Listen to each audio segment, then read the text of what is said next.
Hi, hello. It is June, and I am going to be filming a Pick My TBR for the first time in my life, ever. And the reason I haven't done this before is because I am a very big mood reader, and so I really struggle to stick to a TBR, and I've decided to actually go against that, or not go against it, but I've decided that I'm going to try and push through and see if I can stick to a TBR, because truth be told, I have a lot of books on that TBR. I have a lot of physical books that I have not read, and I would like to get through them. And as beautiful as mood reading is, it does mean that I tend to pick up stuff that are not necessarily physical books that I own. I will read through the library, I will get something as an audiobook that I don't own, and so on and so forth, or I'll get something on my Kindle that I don't own. And as much as we want to embrace the impulsivity and allow myself the creative freedom to make what I want when I want, I would also like to get that number of unread physical books down. And so I was wondering how I was going to do this. And if you are not new here, oh my god, I haven't introduced myself. Alrighty. Hi, if you're new here, my name is Amy. We like to read a lot of books. And I am very new to this space, but I'm having a really good time. So if you would like to stick around, that would be awesome. There are a couple of playlists that you can go check out if you want. I've tried to organize them by video type, so I have reading blogs, book hauls, etc., etc.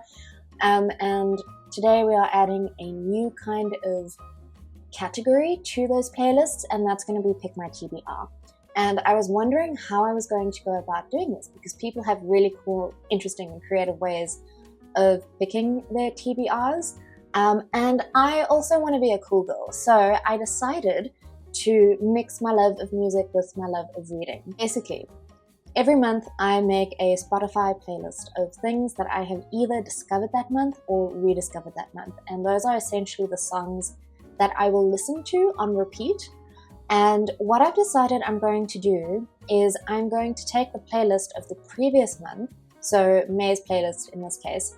I'm going to pick my favorite song off of that playlist. I am then going to create a mood board based on the song. It can be anything from the vibe of the album cover. The vibe of the album cover. It can be the lyrics within the song. It can be just the general feeling you get when you listen to the song, or that I get when I listen to the song, because it's a very subjective experience. So the song I've picked for my June TBR is For Elise by Motel, and it is just this really upbeat, vibey song. It is theatrical. It has a whole bunch of harmonies, which is something I am personally a sucker for, and I love it. I discovered it and I have been playing it on repeat. I actually discovered it quite late on in the month. I believe it is the, let me check for you. I believe it is the last to second last song on this playlist of mine. Let me see. It's the third last song. So I discovered it quite late in the month, but I am really, I just love it. I think it's great.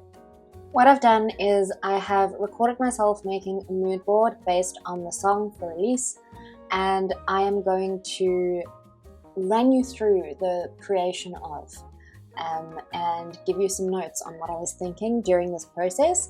If that is something you're not really interested in and you just want to know what I'm reading, I will leave a timestamp. Motel is an indie pop group from Los Angeles, formed in 2007, and they're known for mixing bold cinematic sounds with slick vintage vibes.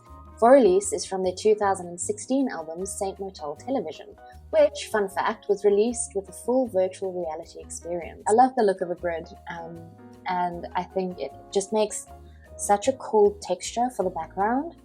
And on top of that, I'm just going to be placing all of the frames. So what I did was I selected a couple of images that felt reminiscent of the song, and here I'm just playing around with the composition, seeing where I want to put said images. If you're wondering, the software that I'm using right now is just plain old Canva. I have a subscription. I think it's a really useful, user-friendly software, and I really enjoy working with it. I think it's a lot of fun and you can play around with it. So in the top left there, what you have is a whole bunch of stepping stones So that's kind of like representative of the journey that we follow through the song. It is leading just out of the horizon point for the viewer, and that kind of reminded me of For Elise and how we don't really know who Beethoven wrote that song about. In the middle there, we have the Saint Motel album cover that the song is on. In the bottom right, we have a woman, and she is walking away from this fire. So there's a lot of fire, spark imagery in the song lyrics themselves. And I thought it was just perfect because For Elise is kind of just about this like quote unquote it girl. And it's this mysterious, elusive figure. And so the fact that her face is in complete darkness really worked for me when putting these images together. And then on the left, bottom left, we have a snapshot of a muse, because there is a lyric in the song that talks about the ancient Greek and Roman muses. And I really like the framing of that shot because you can't really see her face, so that again adds to that elusive quality of Elise that Saint Motel is singing about. Here I am kind of readjusting the color swatches that I took. I think it's a really pretty added extra. I love the way that it looks. I love the way that it unifies the color palette of the mood board. It's just a personally I think it's a vibe. For Elise, I've put in this like big blocky digital type font because I feel like it is very reminiscent of their album and the album cover. It is, big and clunky, and it kind of ties in that VR world experience for me visually. Here I'm just putting some of the lyrics of the song, so these two images that I have pulled are directly related to lyrics within the song, and so I'm just placing those lyrics in the mood board. If you see me hesitating here where I'm writing the second bit of that song, it's because I had to go look up the lyrics, which is hilarious to me because I've listened to this so many times, but I felt like such an imposter while writing these down. The font I've chosen for the lyrics is this handwritten font, which I just think is really pretty. I like how light it is, so I'm playing around with fonts, but I end up selecting the lighter font. And I really like the way it looks because I think it has a visual juxtaposition against the big black heavy font. We have this like light flowy handwritten font. I play around with some arrows here, and I toy with the idea, but ultimately I decide not to go for it. And that's the finished piece. That is the mood board. On to the selection. So I have picked 4 books based on the song For Elise by Saint Motel. That kind of ties into my mood board that I made. The first one we have is Nocturnes by Kazuo Ishiguro. And I picked this one because a nocturne, let me get you the actual definition. 2 seconds. A nocturne is a short composition of a romantic nature, typically for piano. And I thought that was kind of meta because For Elise is a take on Für Elise, which is a piano piece initially composed by Beethoven. And there are some moments where Für Elise's melody comes into the song, and Elise is this muse. Nobody really knows who she was in Beethoven's life. And so I thought this was just perfect. Let me read you the blurb. In Nocturnes, Kazuo Ishiguro explores the ideas of love, music, and the passing of time. From the piazzas of Italy to the hush-hush floor of an exclusive Hollywood hotel, the characters we encounter range from young dreamers to cafe musicians to faded stars, all of them at some moment of reckoning. So I'm really excited to read this one. I haven't read a short story collection in a long time. I've also never read from Kazuo Ishiguro, but I own 2 of his other books. I own Never Let Me Go and The Remains of the Day. So I'm really excited to sample his writing and see if it is something that I am drawn to. Then I picked Everything I Never Told You, a novel by Celeste Ng, and I chose this one because of the cover. So we have a woman diving into a pool, which is very reminiscent of the album cover for this album. So I thought that was really cool. Let me give you the synopsis. So this is a story about a Chinese-American family living in the 1970s. In Idaho, Lydia is the favorite child of Marilyn and James Lee, and her parents are determined that she will fulfill the dreams they were unable to pursue. But when Lydia's body is found in the local lake, the delicate balancing act that has been keeping the Lee family together is destroyed, tumbling them into chaos.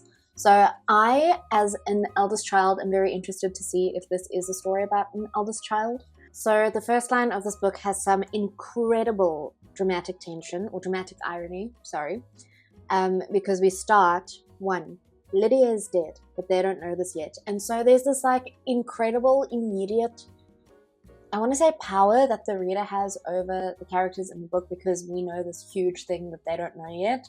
And I think that's a really clever place to start this book, because immediately from the get-go there is tension. We haven't met anyone, we don't know who Lydia is, but immediately you're invested in her story. So I think that's going to be a lot of fun. Next up, we have Circe by Madeline Miller, and I, surprisingly enough, don't know what this book is about at all.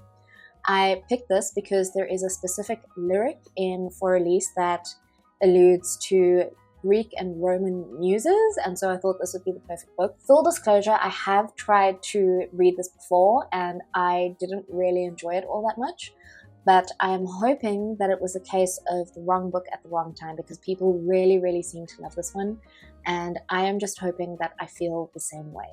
So given that I don't know how the story ends, given that I don't really know the premise, I'm not going to read the blurb.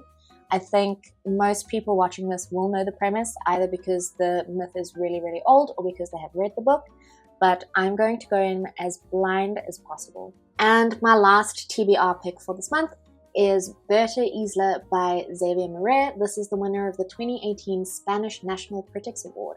So I am very excited to read something that has won an award. Let's see, was it translated? Or did he write it in English? There we go. Yeah, it was written in Spanish, which is super cool. I wonder who the translator is. There we go. Translated by Margaret Jewel Coaster. So I am really excited. I do love a translated fiction, and I saw the cover of this book and I thought it was very reminiscent of the photo of the elusive woman that I put in my mood board, and so this one shouted at me. It seemed like an obvious choice. Let me read you what it's about. Berta Isla and Thomas Nevinson met in Madrid. Young and in love, they quickly decide to spend their lives together, never suspecting that they will grow to be total strangers, both living under the shadow of disappearances. This is so perfect. It's perfect because Elise is just such an elusive woman. So I think this is going to be a good one. Darkly gripping, Berta Isla examines a relationship condemned to secrecy and concealment, to pretense and conjecture, a resentment mingled with loyalty. With meticulous insight and understanding of the human soul, Marais examines the urge to change our destiny and the hopeless exile we bring upon ourselves. That actually sounds really good. Okay, those are the 4 books I have picked for my TBR. It isn't a huge TBR. I know some readers pick like 8 or 9 books, but realistically I know I will probably be able to get to 4, and anything above and beyond that is a bonus. Thank you so much for spending time with me and hanging out. I would love to hear what you are going to be reading in June, and until then, I'll see you next time. Bye.